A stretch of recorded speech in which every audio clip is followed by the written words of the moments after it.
Hey, what's up, everyone? I am here with, I don't want to call it a review, but just a quick look at something I got in the mail today. I was going to do an unboxing, but it didn't come in a box, it came in a bag, and I don't want to do an unbagging because that just doesn't make any sense. But right here, I have the Lightning OTF knife. This is the first OTF knife that I own. Actually, I own some autos, but they're all traditional autos, not OTFs. I've been wanting to pick one up, but I just couldn't really justify dropping a few $100s on a cheap Microtech. Some of the other ones out there. So most of what I was looking at was like 300, 400, 500, and more. I don't really want to do that. Maybe at some point I will, but right now I just wanted something that was a little inexpensive. Now, a lot of times when you're getting something inexpensive, you're not getting the best of quality. So I know I wasn't going to get something that was Microtech-like. I knew that going in, but I wanted something that was good for the money. So I did read some reviews and watched a few videos, and the Lightning OTF seemed like it checked all the boxes. It was a fair price. I paid $29.99 for it at Grindworks. And by the way, their shipping is amazing. They were like right on top of it, and I can't believe how fast it came.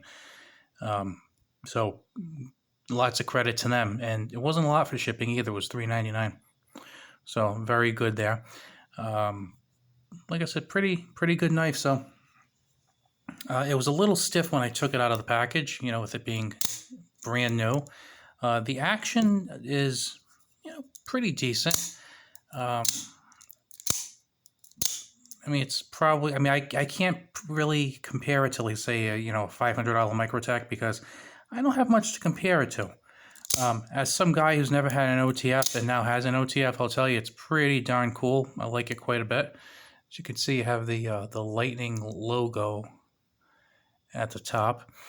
From what I understand, these are made in China. I believe China. The blade steel is not marked anywhere on here. From what I read, it's stainless steel, so that could mean a lot of things. Blade needs to be shined up just a little bit. It kind of came a little smudgy, I guess. That's the word for it. No big deal there. But it's stainless steel, so that could mean a lot of different things. Not all stainless steel is created equal. They don't say what kind of stainless steel it is. We don't know what type of heat treating might have been done on it.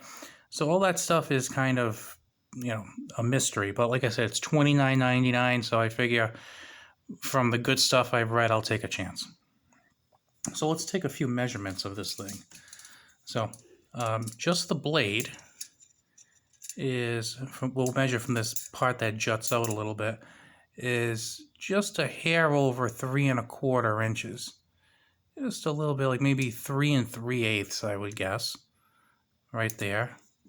And the handle from that same point is about almost 4 3/4 inches.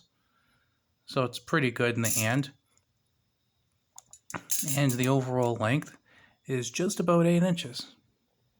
Now, unfortunately, with it being a little over 3 1/4 inches, I am not able to legally carry this, which really sucks, but I would if I could, let me tell you. And also, let's check out the caliber, check out some of the sizes here. So the width of the handle right down here is 1.07 inches, and then this part where it juts out a little bit, wait a second, 1.06 inches, and what would you say this was? 1.08. That's strange. Thickness right here, 0.5 inches. And as far as the blade thickness goes near the bottom, it is 0.11 inches. And as you get closer to the tip, as you would guess, it's a little bit thinner. Okay, now actually, let's try and go up here near the spine more.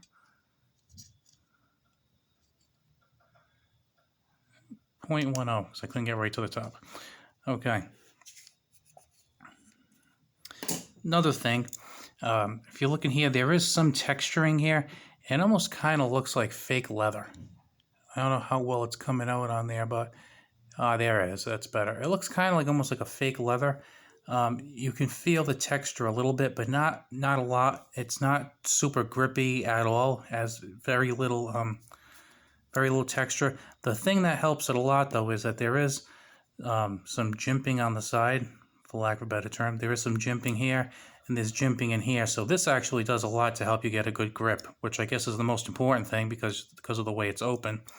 And of course, the switch has some stepping up in it. I'm not sure what the exact term for that is, but it kind of steps up. There we go. You can see that. So it gets a good grip on it. I was impressed with a clip. I usually see these clips and they're kind of crappy, but this one is pretty sturdy. I wouldn't expect this one to snap off or bend or anything. Finish on it looks okay. This doesn't look like it's perfectly matched up at all, this plastic right here, but you know what? It's $29.99. I'm all right with that. I am totally okay with that. As you could tell here, it looks like it's kind of wearing out from me flipping it this afternoon. And again, I'm fine with that. I've been trying to work it out a little bit. I would say that prior to coming on, I have probably done it a couple hundred times. And I don't know if I'm just getting used to it or not, but it seems like it's a little easier to flip. I figure I'm kind of working it through and breaking it in a little bit. And so far, no problems at all. I've had it kind of like just out of curiosity. I've kind of had it bump into stuff just to see how it worked. If it, everything worked fine. I kind of derailed it intentionally, and just fine. Pop it right up, and it resets. So that's pretty good there. No complaints there. Does look like it's kind of actually marking up a little bit, so right across where it says Lightning, that might actually be able to get kind of rubbed out. It's not really a scratch or anything. As far as sharpness goes, I wish I had some paper with me, but I don't. What do I look like to you, a knife reviewer? But it was fairly sharp out of the box.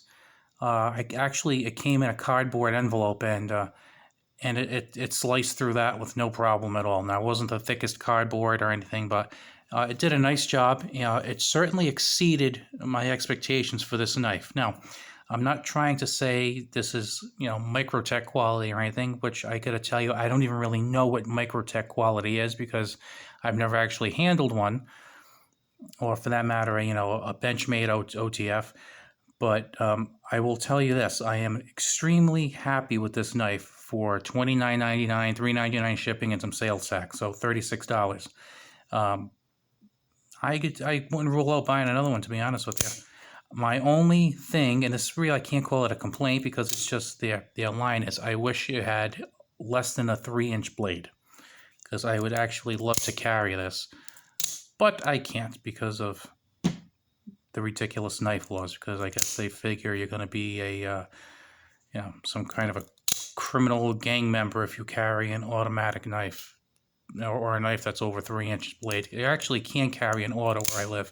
You just can't carry a concealed carry a blade of greater than 3 inches. So that's what's causing me issues. And in case I haven't mentioned it before, I have not had any issues with this knife. And again, I've only fired at it maybe a couple hundred times or so. So that's not like I've done a lifetime of opening and closing, but nothing even resembling an issue. It's been 100% for me. And I've heard similar things from other people who've bought them. They've used them over the years, and I saw a couple of them that looked like they were really, really well used. And the owners swore by them and said that they were an excellent choice, especially for the price. Now, with OTFs in particular, and with a less expensive one, you might expect some blade play, and there is a little bit. I don't know if you can kind of hear that. Very, very minute. This doesn't surprise me, and to be honest with you, I was expecting it, and I don't mind it. It's kind of, I look at it, is it's something that can be in the nature of an OTF, especially when it's less expensive. There is a little more play back to front. But I mean, overall, the lockup feels very solid, and you know, I'm not going to abuse this knife. I'm not going to do crazy things with it. You know, I'm not going to go baton a log with it or anything.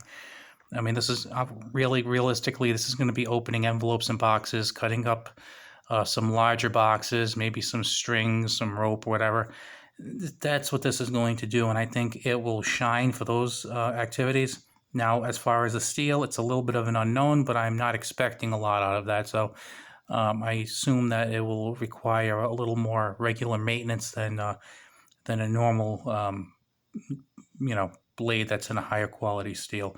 But like I said, overall, $29.99. I'd say go for it if you're interested in one. Pretty cool. All right, I will see you later. Have a good one.